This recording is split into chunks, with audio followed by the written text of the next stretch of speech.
Sometimes, a person isn't bad. He's just on the edge. He's not a criminal. Not lazy. Not a parasite.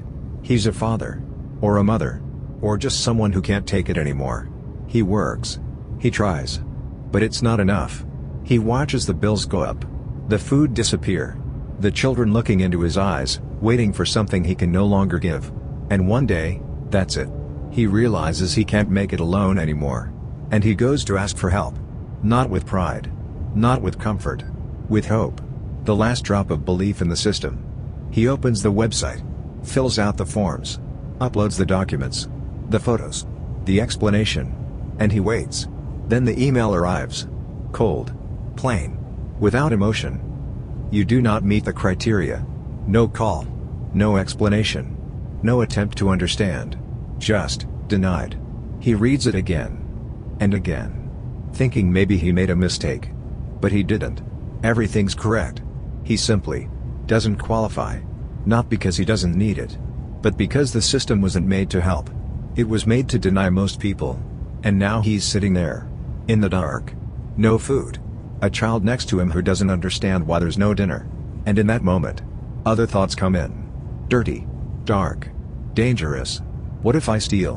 What if I take it from someone who has more? If they don't care, then maybe I shouldn't care either.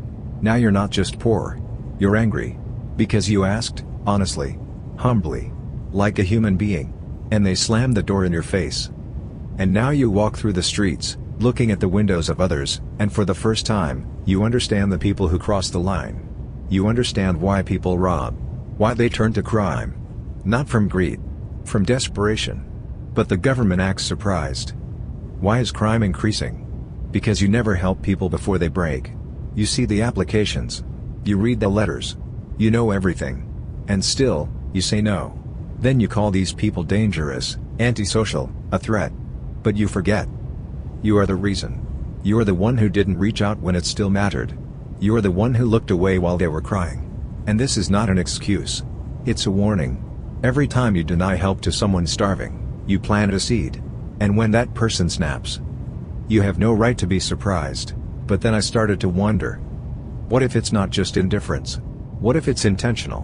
What if the system doesn't just forget about people like us, but actually benefits from keeping us exactly where we are? Poor. Desperate. Afraid. Not enough to riot, just enough to stay quiet. Because broken people don't organize. Exhausted people don't fight back. Hungry people don't demand justice. They beg to survive. And for the state, that's ideal. It needs you to be tired. Alone. Dependent. So you never look up and see who's holding you down. They bury you in forms, appointments, automated calls, while feeding billionaires and building their stadiums. You beg for crumbs while they feast. And every time you fall behind, you are blamed. Not the rent. Not the gas prices. Not the laws that crush the poor. No. You didn't try hard enough. You didn't qualify. But they designed it that way.